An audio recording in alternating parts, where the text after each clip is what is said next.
I was born on August 20th, 1986, which happened to be the 15th day of the 7th lunar month. China has 4 ghost festivals: March 3rd, Qingming Festival, July 15th, or July 14th in some places, and the first day of the 10th lunar month. Qingming Festival and the first day of the 10th lunar month are both occasions for tomb sweeping and ancestor worship, expressing respect and remembrance for ancestors and loved ones. These festivals are marked by mourning and the expression of grief. March 3rd is popular in the Jianghuai and Jiangnan regions, and it's said that ghosts roam freely on this day. But July 15th, when the 6 realms emerge and the ghost gate opens, is the day when wandering ghosts and lost souls are most active, making it a time with the strongest energy. Of course, these are all just folk tales and don't have to be taken seriously. However, this day is significant not only as a folk ghost festival but also as the Taoist Zhongyuan Festival and the Buddhist Ulambana Festival. For some reason, it feels special. I started school early and was only 16 when I graduated from high school, 1 to 2 years younger than my classmates on average. It wasn't that I was particularly smart. Rural schools often had fewer students, and age requirements for admission weren't strictly enforced. As a result, I was quite naive when I took the college entrance exam, which I failed, and entered society early. I started working in 2002.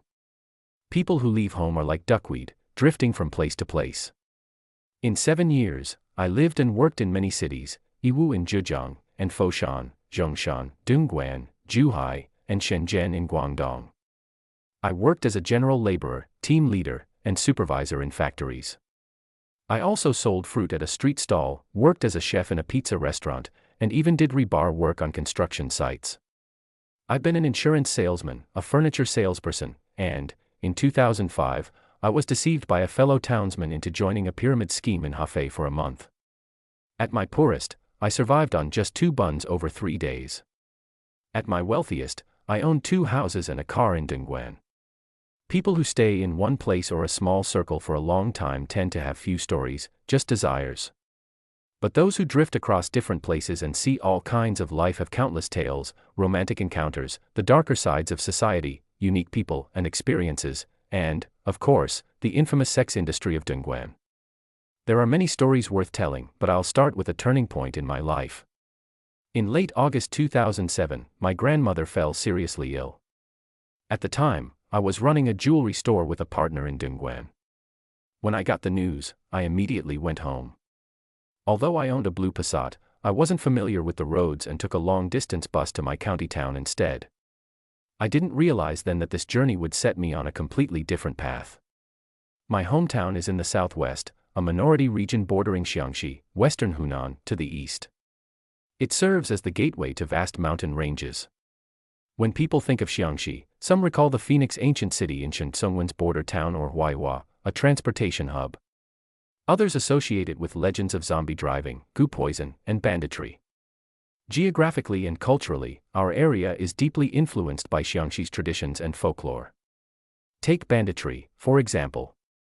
Those familiar with the bandit suppression in Xiangxi might imagine our area: barren mountains, treacherous rivers, and cunning local people. The rugged terrain, poor transportation, overpopulation, and limited arable land bred extreme poverty. Before liberation, many mountain folk in our area worked their fields during the day and sharpened their blades at night to rob travelers.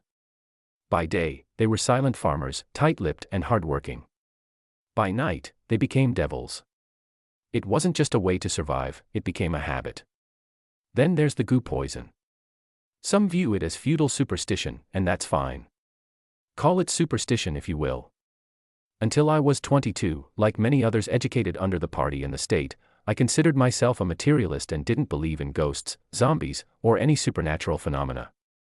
Yet, my family was steeped in such legends, and my grandmother was a practitioner of goo poison. In old China, particularly in rural areas, education was scarce. Religious figures, Taoist priests, Buddhist monks, shamans, and practitioners of primitive minority religions, were often the primary holders and transmitters of knowledge. My grandmother was one such figure, a witch doctor in a Miao village. Miao sorcery blends elements of magic, traditional Chinese medicine, and witchcraft. Some practices are fascinating, others defy explanation. The most criticized ritual involves drinking talisman water, yellow paper inscribed with symbols in chicken blood, cinnabar, and rice water, burned to ashes and mixed into water to drink. In my memory, my grandmother was a small, thin woman, stern, silent, with a hooked nose like an eagle's beak, a toothless mouth, and one side of her face sunken. Now in her 80s, she has lived her entire life in the Miao village and specialized in fortune-telling, healing, exorcism, and feng shui. Villagers from surrounding areas deeply respect her. My mother told me my grandmother had cancer, late-stage stomach cancer, and it was likely incurable.